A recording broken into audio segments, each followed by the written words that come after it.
Salut à tous et soyez les bienvenus sur la chaîne qui déboîte. C'est pour l'objet qu'on va tester aujourd'hui que j'adore faire ce que je fais sur YouTube parce que cet objet, vous n'êtes pas prêts, c'est juste un truc de fou. Alors je vais pas faire du faux suspense pendant des heures, vous avez vu la miniature, c'est un smartphone qui intègre un projecteur DLP. En soi, c'est déjà énorme, mais vous allez voir que ce téléphone réserve encore bien des surprises. Des bonnes, des un peu moins bonnes, mais en tout cas, c'est un produit vraiment exceptionnel qui a parfaitement sa place sur une chaîne comme la mienne, c'est-à-dire une chaîne qui essaye de vous faire découvrir de la tech un petit peu insolite. Et là, de l'insolite, on va avoir notre dose, je crois. Alors, c'est parti pour le test de ce 8849 Tank 3 Pro, un smartphone qui ferait pâlir d'envie n'importe quel gros couteau suisse. C'est parti pour le test. Je pense pouvoir dire sans trop me tromper qu'il s'agit là d'un des smartphones les plus originaux que j'aurais jamais testé sur cette chaîne. J'avais un peu peur que le fabricant se soit contenté de mettre un projecteur dans un smartphone médiocre en se disant voilà la nouveauté projecteur suffira en elle-même, mais apparemment c'est pas du tout le cas, hein. Le fabricant a mis énormément de technologie là-dedans.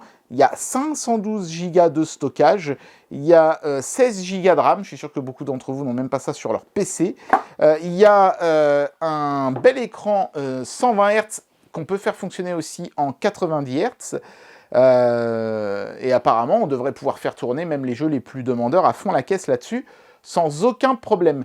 Mais le plus balèze, c'est évidemment la gargantuesque batterie de plus de 26 000 mAh. Je ne sais plus exactement la valeur tellement elle est colossale. Évidemment, il fallait au moins ça pour pouvoir faire fonctionner sur un temps raisonnable, je pense, le projecteur, hein. On regardera le téléphone dans un instant en détail parce qu'il y a vraiment beaucoup de choses à dire dessus. Mais sachez qu'en plus du téléphone, vous aurez quand même un packaging sympathique, puisque outre la dock, alors la dock elle est uniquement en anglais, hein, et elle est somme toute assez succincte, mais elle vous expliquera notamment comment faire fonctionner les différents éléments inédits de ce téléphone, comme par exemple le projecteur évidemment, mais aussi la lampe torche qui est intégrée dessus, parce que oui, il y en a une, la petite carte de garantie. Et regardez, on a même un film en verre trempé, qui n'est pas préinstallé, hein, ils ont mis un film en plastique préinstallé, mais si vous voulez une protection encore supplémentaire, vous pouvez mettre le verre trempé.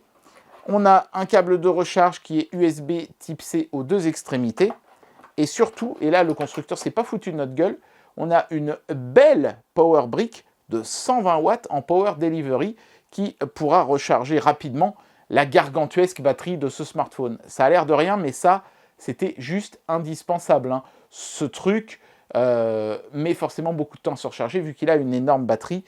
Avoir mis la power bank qui va bien avec, c'est un beau geste de la part de... je sais plus, c'est comment la marque. Ah, 8849, c'est ça? Pourquoi ils ont mis un numéro comme ça? Grrr.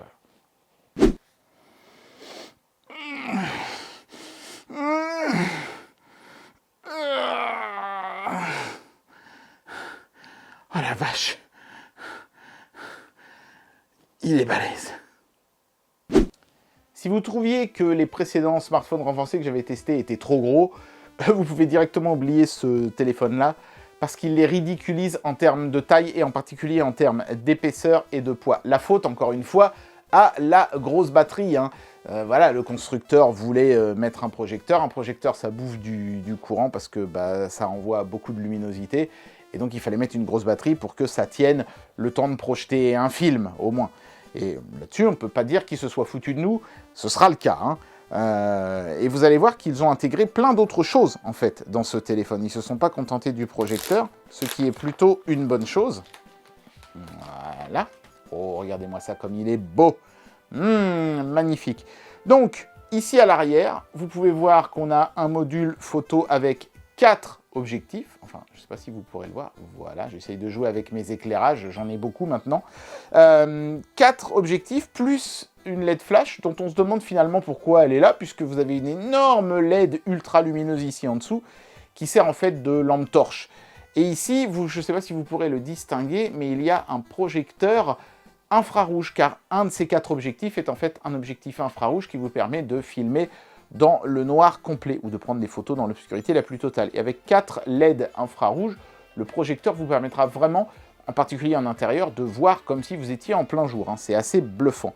On est sur un smartphone renforcé, évidemment. Sur ce genre de produit, c'était la logique. On n'a pas de stéréo. Attention, on a un seul haut-parleur ici dans le bas, mais il est balèze. Hein. Il est vraiment de très très très belle taille. On a quelques portions qui sont métalliques et d'autres qui sont dans une espèce de gros caoutchouc renforcé.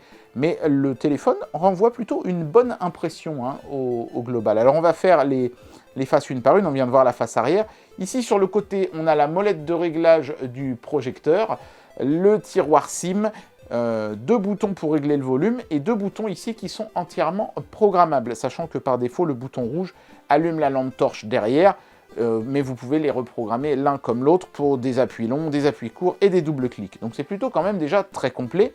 Donc le fameux écran de 120 Hz / 90 Hz avec un punch hole pour la caméra frontale ici. Sur le côté ici, on a seulement le bouton Power qui est aussi un lecteur d'empreintes digitales et la grille de ventilation pour le projecteur. Sur le dessous ici, outre un passage pour une lanière, on a la prise de recharge en USB type C et une prise jack. Voilà, ça c'est pas mal parce que comme on est sur un projecteur, si on veut écouter le son sur son casque stéréo, eh ben on peut y penser, c'est très bien vu de leur part. Ça aurait pu ne pas y être et personne n'aurait vraiment tiré la sonnette d'alarme, mais ça y est, et ça c'est plutôt cool. Et puis alors évidemment sur le dessus, c'est là que ça devient intéressant, hein. On a le fameux projecteur DLP et la deuxième grille d'aération qui permet d'évacuer la chaleur. Notez aussi qu'on a ici quelque chose qui est en fait un blaster infrarouge. Ce truc-là peut aussi être une télécommande universelle. C'est bien vu parce que peut-être que vous aurez à contrôler une barre de son, un truc comme ça, relié à votre, je sais pas, votre système audio ou je ne sais quoi, en plus du projecteur. Ouais, c'est complet. C'est vraiment très très complet. Maintenant, est-ce que c'est bien fait? Est-ce que le téléphone fonctionne bien? On va voir ça tout de suite. Alors dans sa présentation, ce smartphone est globalement sur un Android brut, sur lequel il n'y a pas de bloatware, ça c'est plutôt cool. La seule appli préinstallée en plus de celle qu'on a l'habitude de trouver sur Android, c'est Zaza Remote, qui normalement est payant, donc ça c'est plutôt cool qu'il soit préinstallé, qui est en fait un logiciel de télécommande universelle. Voilà. Sinon, en fait, le projecteur en lui-même, il est intégré non pas au travers d'une appli, mais au travers soit d'un widget qui est préinstallé sur l'écran et que j'ai laissé ici, soit d'un raccourci dans le lancement rapide comme ceci, où vous avez le projecteur qui se trouve ici. Voilà. Et quand vous activez le projecteur, ça va éteindre l'écran du smartphone au bout de quelques secondes et vous n'aurez plus alors que le projecteur. Mais en fait, le projecteur projette ce qu'il y a sur l'écran. Et d'un simple appui sur le côté ici, l'écran se rallume. Donc vous pouvez piloter des choses sur l'écran pendant que c'est projeté. Je vous ferai une démonstration de ça tout à l'heure, hein, évidemment. Mais on va faire un petit peu durer le suspense et je vais d'abord vous montrer un petit peu comment s'en sort ce téléphone en termes de performance. Mais l'écran 60 Hz fonctionne super bien en tout cas. C'est grandement fluide. Donc voilà, j'ai installé mon kit de test habituel. On va commencer avec un petit Geekbench pour voir ce que le smartphone a dans le bide. C'est parti. Et donc avec un score de 1263 en single core et de 4027 en multicore, attention on est sur Geekbench 6, eh ben on est franchement pas mal. Hein. En single core, vous voyez, le téléphone se positionne pas si mal hein, par rapport à du haut de gamme, il n'y a pas un écart colossal. Et en descendant un petit peu, on s'apercevra qu'on est quelque part entre un Google Pixel 6a et un Samsung Galaxy S21 Ultra 5G. Ce téléphone d'ailleurs lui aussi a la 5G, hein, ainsi que du Wi-Fi 6. C'est cool, c'est vraiment cool parce que c'est des téléphones qui coûtent quand même un certain prix. Alors celui-là aussi vous allez me dire, mais lui il a le projecteur DLP intégré en prime, donc on est bien situé, on verra ce que ça donne en jeu. Mais on est quand même pas mal. Multicore, c'est pareil, hein, vous voyez, on est à 4027, donc on est quand même situé, encore une fois, hein, on est même au-dessus du Google Pixel 7 Pro cette fois-ci, et on est presque au niveau d'un Galaxy Z Fold 4, qui est un modèle ultra haut de gamme. Voilà, donc le nouveau Dimensity, je crois que c'est le 8200 qu'ils ont mis là-dedans, c'est un octa-core à 2.2 GHz, eh ben il dépote pas mal, hein, et les 16 Go de RAM, évidemment, sont un gros plus aussi. Bon, bah, je crois que le speed test parle de lui-même, hein, 851 en descendant, 606 en ascendant. Combien d'entre vous n'ont même pas ça en filaire chez eux sur leur PC? Et là, vous l'avez en Wi-Fi sur votre smartphone. La puce modem de ce téléphone est à la hauteur. On va tester le GPS. Hop. Ah ben voilà, j'ai même pas eu le temps de finir ma phrase. J'ai coupé le Wi-Fi, hein, donc il n'a pas pu télécharger les éphémérides, mais la puce GPS de ce smartphone est très rapide et très précise. Notez que ici je suis proche d'une fenêtre, mais j'ai fait l'essai aussi en me mettant au rez-de-chaussée chez moi, et ça a pris 10 secondes à me localiser, bien que les barres n'étaient pas très hautes, hein, mais néanmoins il me localisait quand même, donc la puce GPS de ce téléphone fait le café. Et si vous vous posiez la question, oui, il y a une boussole aussi dedans. Donc, on est sur quelque chose de vraiment très complet encore à ce niveau-là. Bon alors, j'ai dû changer mon protocole de test batterie. À partir de maintenant, quand je testerai un smartphone, j'utiliserai l'application AccuBattery. Tout simplement parce qu'avec Geekbench 4, après 31 heures, je vous jure c'est vrai, hein, 31 heures de test, le téléphone a planté. Un téléphone, c'est pas fait pour fonctionner 31 heures sans jamais être éteint. Et il restait encore, pour ceux qui se posent la question, au bout de 31 heures, 14% de batterie, je crois. Donc j'aurais tenu encore quelques heures. Non, c'était juste pas possible. J'ai dû me résoudre à utiliser un autre test. Donc évidemment, lui va fonctionner d'une manière différente. Et là, on peut voir par exemple qu'il m'annonce, avec une batterie chargée à 100%, 18 heures d'autonomie. C'est une estimation, hein. Donc une estimation sévère, puisque je vous dis, j'ai tenu en réalité 31 heures et il me restait encore 14% de batterie. Mais voilà, à partir de maintenant, on utilisera ce logiciel comme référence. Donc 18 heures, c'est colossal, je pense, pour ce logiciel-là. Mais sachant que la plupart des GSM renvoient 10 heures d'autonomie, le fait d'avoir 18 heures, c'est plutôt pas mal du tout. Voilà. Bah écoutez, voilà, il fallait s'y attendre, hein. Vu l'épaisseur, ils ont mis une énorme batterie, et vu qu'ils ont mis une énorme batterie, et ben on a une énorme autonomie aussi. C'est cohérent avec la présence du projecteur, encore une fois, dans les entrailles de ce téléphone. Avec un capteur Samsung à 200 mégapixels et deux capteurs secondaires à 50 mégapixels chacun de chez Inix, on peut s'attendre à une bonne qualité d'image en photo. Et ma foi, bah écoutez, c'est plutôt pas mal, hein. Les macros sont très propres, comme vous pouvez le constater. Les photos prises dans l'obscurité totale avec le module infrarouge sont vraiment très claires. Hein, on voit bien les détails, c'est net. Et là, j'étais dans le noir complet. Il n'y avait absolument rien d'autre qu'une toute petite veilleuse ici à gauche qui éclaire absolument rien. Ça faisait juste un point orange. Et on voit quand même très très net. D'ailleurs, mon gamin n'a pas fini sa bouteille d'eau.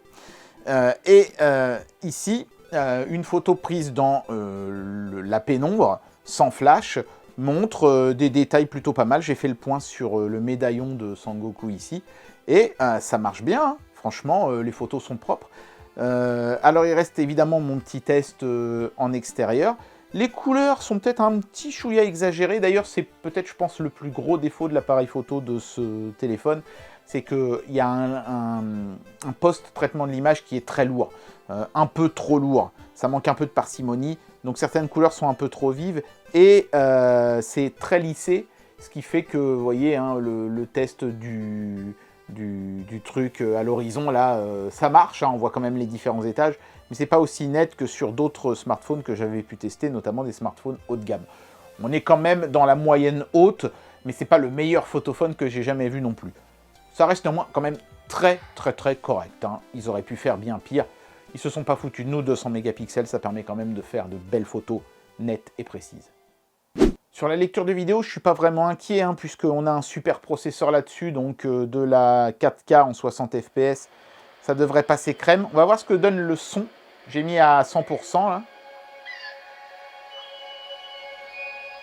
Aucun drop de framerate. En plus, là, l'écran est 120 Hz. Bon, j'ai mis 60 Hz la vidéo, mais c'est très propre.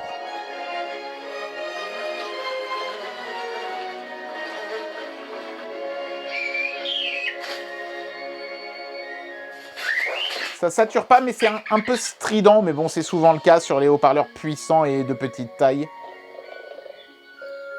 En tout cas, c'est vraiment clean, hein. Rien à dire là-dessus.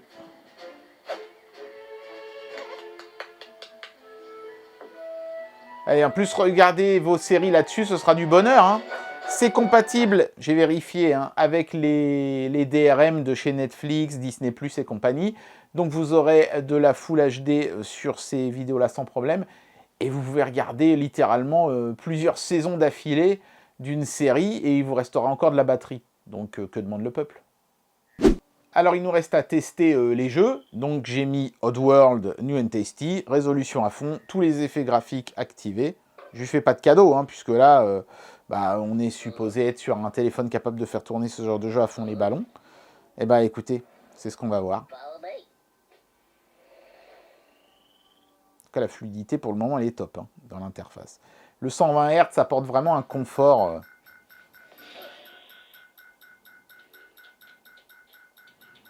Ouais, c'est super clean.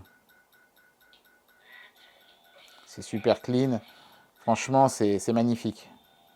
Je sais plus comment on les envoûte, comme ça, je crois. Là, je sais pas si le jeu est vraiment 60 FPS. Je pense que oui. Et si je distingue comme une espèce de framerate hein, sur l'image, c'est parce que l'écran, lui, il est en 120 Hz, alors que le jeu est en 60 seulement, entre guillemets. Mais il n'y a rien à dire, hein, c'est nickel chrome. Hein. Alors je sais que vous crevez d'envie de voir le projecteur en action, hein, mais je vais vous faire mariner encore un tout petit peu, et je vais vous montrer d'abord la fameuse LED ici, qui fait lampe torche. On appuie sur le bouton rouge pendant quelques secondes. Hop. Et là, on a la lampe à pleine puissance. C'est très brillant, hein. Vous voyez, la caméra est obligée de baisser la luminosité. On peut baisser un peu la luminosité si on veut quelque chose de plus doux, ou alors on peut se mettre en mode strobo. Voilà, si on veut attirer l'attention. Alors ça, jusqu'à un bon moment, j'ai cru que c'était la seule chose que permettait de faire cette lampe torche. Mais en fait, il y a une petite fonction amusante. Il y a une application hein, dans le téléphone qui permet aussi de faire un gyrophare de police. Vous voyez, au-dessus de cette grosse LED jaune, il y a une bande blanche ici. Et regardez, quand j'appuie là, ça fait un gyrophare de police. Je ne sais pas trop à quoi ça peut servir d'avoir ça, à vrai dire. Peut-être si vous travaillez dans la police, ça peut vous dépanner. Mais en tout cas, ça peut aussi calmer les ardeurs de quelqu'un qui vous colle d'un peu trop près en voiture, par exemple. Ceci dit, attention, hein, je ne suis pas persuadé que se faire passer pour un policier soit très légal. Hein. Donc, utilisez ce genre de fonction avec parcimonie, s'il vous plaît. Alors, concernant le projecteur, comme vous pouvez le constater, voilà ce que ça donne. Là, je projette sur ma porte avec le smartphone qui se trouve à une distance raisonnable hein, de la porte. Vous pourrez faire, grosso modo, une taille d'écran, je dirais, jusqu'à 40 pouces, mais pas plus, hein, parce qu'après, vous aurez une image floue. En fait, vous aurez du mal à faire le point. Et là, je suis dans une salle éclairée. Je vais éteindre le plafonnier, on verra un peu mieux. Hop. Et évidemment, on voit mieux forcément, moins il y a de luminosité dans la pièce. Mais je suis étonné de voir que déjà, même dans une pièce lumineuse, on voit plutôt pas mal. Hein. C'est assez agréablement surprenant, ce qui est bien la preuve qu'on est sur un projecteur DLP. Après, la résolution de l'image, on est clairement sur du 480p. Hein. J'ai pas trouvé d'informations, mais je pense qu'on est sur du 480p vu la qualité. Et c'est suffisant hein, pour ce genre d'utilisation, vu la taille d'image que vous obtiendrez. Ils auraient peut-être pu tirer jusqu'au 720p, mais voilà. Je mets ça au conditionnel, je ne connais pas la résolution. En tout cas, l'image est vraiment propre. Je vais essayer bien sûr de diffuser un petit film, histoire de voir ce que ça donne. C'est vachement bien, hein, regardez-moi ça. On est en 120 Hz aussi sur le projecteur, c'est une bonne surprise. Et pour ceux qui se posent la question, la luminosité, elle est de 120 lumens, ce qui est franchement pas mal. Voilà, donc là, après, je peux, vous voyez, hein, prendre le contrôle de l'appareil. Je peux zoomer pour que ça prenne plus de place disponible. Ça, c'est vraiment cool. On va monter le son.